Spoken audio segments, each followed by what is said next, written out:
नमस्कार बच्चों। आज हम आगे तीसरे चैप्टर की बात करते हैं।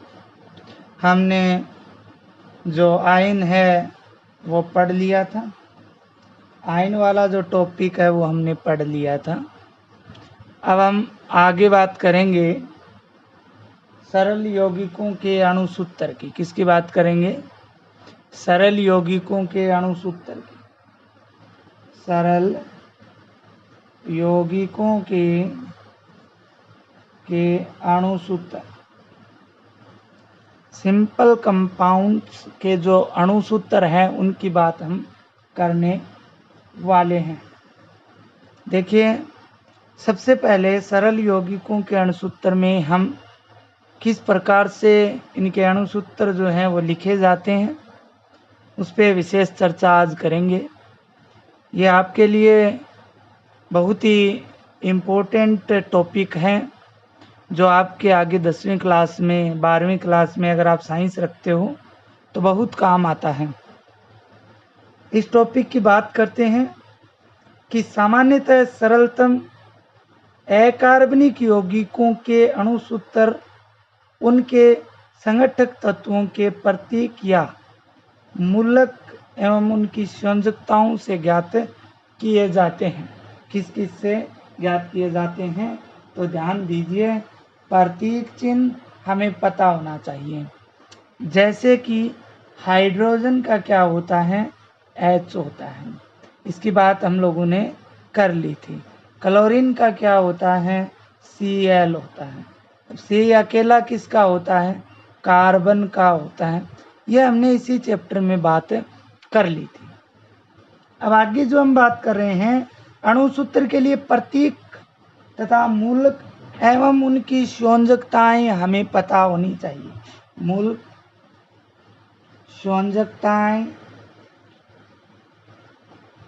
संयोजकताएं हमें पता होनी चाहिए, ठीक है। जिससे क्या है, हम लोग आसानी से सरल यौगिकों के जो अणुसूत्र हैं वो लिख सकते हैं। देखिए, इसमें सबसे पहले हम बात करते हैं कि जब एक तत्व किसी दूसरे तत्व से संयोग करता है, मिलता है। मान लीजिए, सपोज करते हैं कोई ए तत्व है वो किसी बी तत्व से मिलता है। ए तत्व है वो किससे मिलता है? बी तत्व से मिलता है, ठीक है। तो वे अपनी संयोजकताओं के व्युत्क्रम में, मान लीजिए इस ए की संयोजकता जो है वो 2 है और इस बी की संयोजकता मान लीजिए 3 है, ठीक है। फिर से सुनिए, जब एक तत्व किसी दूसरे तत्व, ये प्रथम तत्व हो गया और ये द्वितीय तत्व हो गया, जब एक तत्व दूसरे तत्व से मिलता है, प्लस का चिन्ह लगा दिया हमने, संयोग करता है, तो उनकी संयोजकताओं के व्युत्क्रम अनुपात में संयोग करते हैं। व्युत्क्रम का मतलब जानते हो? व्युत्क्रम क्या होता है? व्युत्क्रम का मतलब होता है उल्टा, अर्थात ए की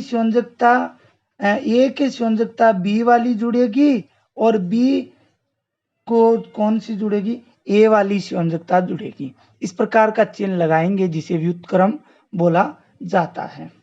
अब देखिए, आगे बात करते हैं। अतः अणुसूत्र लिखते समय पहले धन मूलक बाईं ओर तथा ऋण मूलक दाईं ओर लिखकर उनकी संयोजकताएं उनके ऊपर लिखते हैं। देखिए, हमेशा ही धन मूलक की बात करेंगे कि धन मूलक कौन से होते हैं? धन मूलक वे होते हैं जिन पे पॉजिटिव चार्ज होता है। जिन पे क्या होता है? पॉजिटिव चार्ज होता है। अर्थात मेरे कहने का सीधा सा मतलब यही है कि वो धनायन होते हैं। क्या होते हैं? धनायन होते हैं। पॉजिटिव चार्ज या धन मूलक का मतलब क्या है? जिन तत्वों के ऊपर पॉजिटिव चार्ज या धनायन उपस्थित होता है या वह धन आवेशित होते हैं, उन्हें धन मूलक कहा जाता है। जैसे पोटेशियम, ठीक है, क्या पोटेशियम है, हाइड्रोजन है, ठीक है, आदि ये धन मूलक होते हैं। इनको हमेशा ही अणुसूत्र लिखते समय हम बाईं ओर लिखेंगे। किधर लिखेंगे?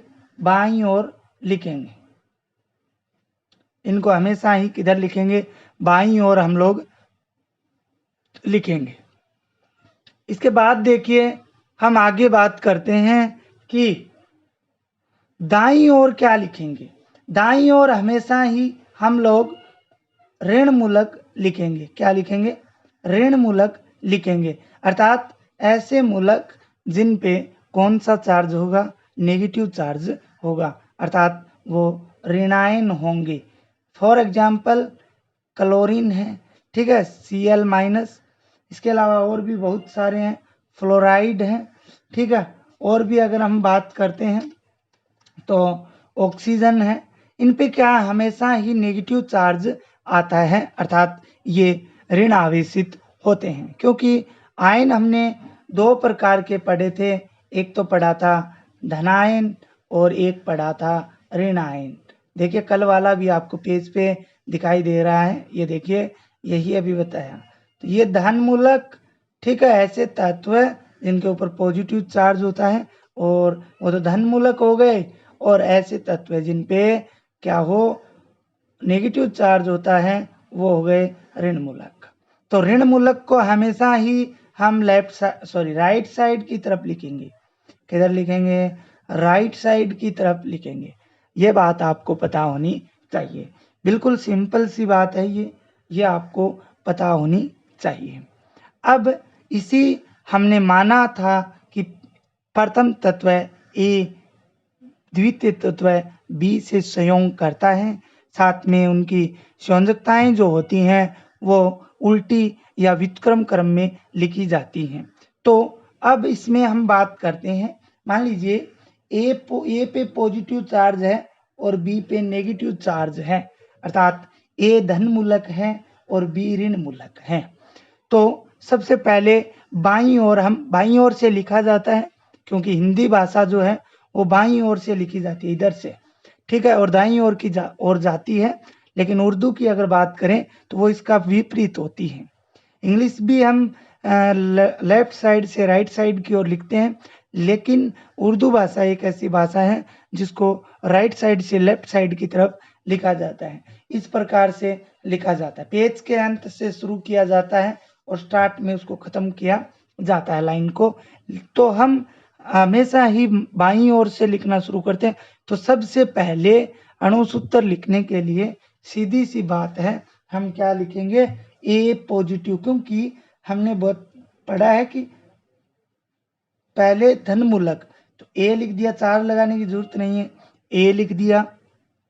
ए के पैरों के अंदर संयोजकता लगेगी बी की, ना कि ए की, उल्टा होगा, बी की है 3 लगा दो इस प्रकार से, ठीक है, फिर बी बचा है बी लगा दो, तो बी की 2 लगा दो। तो इन तत्वों के संयोग से बनने वाले यौगिक का अणुसूत्र जो है वो A3B2 हो जाएगा, ये हमने माना था, ठीक है। इस प्रकार से क्या है, हम लोग ये करते हैं। इसके बाद अगर बात करें नियम की आगे, इसके बाद उनकी संयोजकताओं को व्युत्क्रम क्रम में लिखकर इस प्रकार से हम अणुसूत्र प्राप्त कर लेते हैं। बहुत सिंपल सी बात थी, ठीक है। आवश्यक होने पर संयोजकताएं सरल अनुपात में भी लिखी जाती हैं। इसका सीधा सा तात्पर्य यही है। सरल अनुपात का तात्पर्य देखिए क्या होता है कि अगर यहाँ पे 3-3 होता तो इनको काट दिया जाता और ये 1-1 बचता। एक को कभी लिखा नहीं जाता है, आप लोग गणित में पढ़ते हो अनुपात, तो वहां पे आपका पढ़ा हुआ होगा।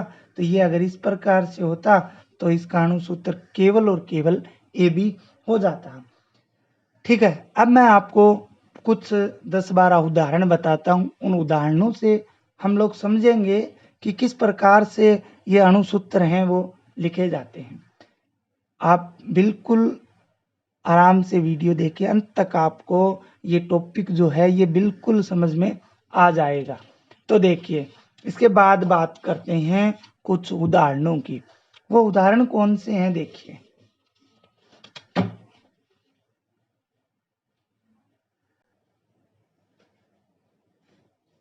तो देखो पहला जो उदाहरण है वो मैं आपके सामने लिख रहा हूं। हाइड्रोजन फ्लोराइड, पहला उदाहरण लिख रहा हूं, हाइड्रोजन फ्लोराइड। हम आपके कुछ किताब में दिए हुए हैं उनकी बात करेंगे, कुछ पुराने सिलेबस में थे उनकी बात करेंगे। हाइड्रोजन, अब देखिए सब मैंने आपको कहा था, सर्वप्रथम हमने बात की थी कि अणु सूत्र लिखने के लिए प्रतीक चिन्ह और मूलक पता होना चाहिए, साथ में उनकी संयोजकताएं पता होनी चाहिए। तीन बात हमारे लिए इम्पोर्टेंट है, तीनों बातों का हमें ज्ञान होना चाहिए। तो हमारे पास मान लीजिए हमसे पूछा गया कि हाइड्रोजन फ्लोराइड का बताइए अणु सूत्र क्या होगा, तो सबसे पहले हाइड्रोजन का प्रतीक चिन्ह हमें पता होना चाहिए। हाइड्रोजन का प्रतीक चिन्ह होता है केवल H, लिख दिया। दूसरा, हमें इसकी संयोजकता पता होनी चाहिए, वो लंबी प्रोसेस है लेकिन आपको याद रखनी पड़ेगी संयोजकता। इसकी संयोजकता 1 होती है। कितनी होती है संयोजकता? 1। फ्लोराइड को लिखते हैं F से, किससे लिखते हैं? F से। तो F से लिखते हैं तो इसकी भी संयोजकता 1 होती है। यह हो गई। अब हमें मूलक का पता होना चाहिए, धन मूलक कौन सा है और ऋण मूलक कौन सा है। यहाँ पे हाइड्रोजन जो होता है इस पे पॉजिटिव चार्ज होता है, इसलिए ये धन मूलक हो गया, और फ्लोरीन के ऊपर नेगेटिव चार्ज होता है, इसलिए ये क्या हो गया? ऋण मूलक हो गया। इसलिए अब इनको व्युत्क्रम इनका कर दिया जाता है। सीधी सी बात है, HF, 1 से 1 गया तो HF बन जाता है, इसलिए हाइड्रोजन का जो अणु सूत्र है वो HF होगा। ओके, ऐसे ही हम अगर बहुपरमाणविक आयनों के सूत्रों की बात करते हैं तो उनको कोष्टक में लिखकर उनकी जो संख्या है बाहर लिखी जाती है। जैसे फॉर एग्जाम्पल अगर हम लोग बात कर लेते हैं तो जैसे Al2 है, इसके बाद में SO और आ गया, SO3 आ गया, तो उनको इस प्रकार से ब्रैकेट लगाएंगे। ठीक है, ब्रैकेट लगा के उनका ये अणुसूत्र जो है लिखा जाता है। ऐसे ही जैसे NH4 और CO3, इस प्रकार से ये लिखे जाते हैं। इनके भी नामकरण की हम लोग बात करने वाले हैं। अगला उदाहरण देखिए, मैं लेता हूं हाइड्रोजन सल्फाइड। 2 नंबर उदाहरण लेते हैं, हाइड्रोजन सल्फाइड। तो अभी अभी हमने आपकी स्क्रीन पे भी है हाइड्रोजन फ्लोराइड की बात की थी, तो हाइड्रोजन का प्रतीक तो वही होगा और संयोजकताएं कभी चेंज नहीं होती हैं, संयोजकता भी वही रहेगी। इसके साथ सल्फाइड का प्रतीक चिन्ह आपको पता होना चाहिए। तो सल्फर को S से लिखते हैं, उसी का ये यौगिक है। S की संयोजकता की बात करें तो S की संयोजकता जो होती है 2 होती है। कितनी होती है? 2। अब इनको व्युत्क्रम करेंगे तो H के लिए 2 लगाएंगे और S के लिए 1। H क्या है यहाँ पे? धन मूलक, और S क्या है यहाँ पे? ऋण मूलक। तो पहले किसको लिखा जाएगा? H को, संयोजकता लगा दी पैर में, H2 और S एक के लिए कुछ लगाते नहीं है, तो अणुसूत्र हो गया H2S। बिल्कुल इजी है बच्चों, ध्यान से देखो। अगला देखो, calcium chloride. Calcium chloride, calcium chloride के लिए प्रतीक चिन्ह होता है Ca और क्लोराइड का होता है Cl। कैल्शियम की संयोजकता की बात करें तो 2 होती है और क्लोरीन की संयोजकता की बात करें तो 1 होती है। अब इनको हम व्युत्क्रम कर देते हैं। इस प्रकार से व्युत्क्रम करने के बाद में जो है कैसे लिखेंगे? Ca, इसकी 1 है, संयोजकता लिखने की आवश्यकता है नहीं, और Cl की 2 हो जाएगी, तो ये हो जाएगा CaCl2। इसी प्रकार बच्चों अगर बात करें CaO की या कैल्शियम ऑक्साइड की, अगर देखो कैल्शियम ऑक्साइड की बात करते हैं, 1-2 और बता देता हूं आपको। कैल्शियम ऑक्साइड की बात करते हैं तो कैल्शियम के लिए Ca, ऑक्साइड के लिए O। ठीक है, Ca की अभी अभी देखी 2 हमने, O की भी 2 होती है, इनको काट दिया CaO, क्योंकि हमेशा ही सरल अनुपात में होने पर ये मान जो है ये कट जाते हैं। अब देखिए हम बात करते हैं बहुपरमाणविक कुछ तत्वों की। कैल्शियम हाइड्रोक्साइड एक बता देता हूं क्योंकि टाइम जो है वो होने वाला है। हाइड्रोक्साइड, क्योंकि हर चीज की कोई ना कोई लिमिट होती है, इसलिए 15 मिनट का वीडियो बिल्कुल सही रहता है आपके लिए भी और आपके नेटवर्क और आपके मोबाइल जो डाटा है उसके लिए भी। ठीक है, कैल्शियम का होता है Ca, हाइड्रोक्साइड का OH। अब कैल्शियम की 2 होती है और हाइड्रोक्साइड की 1 होती है। उल्टा करेंगे तो Ca की तो 1 ही रहेगी। अब OH की 2 है तो OH लिख दिया, अब 2 ऐसे लिख दिया, तो ये गलत तरीका है। अगर बहुपरमाणविक आए तो उनके लिए हम ब्रैकेट का जो है उपयोग करते हैं। तो इसको कैसे लिखेंगे? Ca, अगर OH बहुपरमाणविक है ये, क्योंकि 2 है इसमें, O और H है, ऑक्सीजन और हाइड्रोजन बहुपरमाणविक हो गया, तो ब्रैकेट लगाओ, OH ब्रैकेट में लिखो और पैरों में 2 लिखो, यह आपका बिल्कुल सही रहेगा।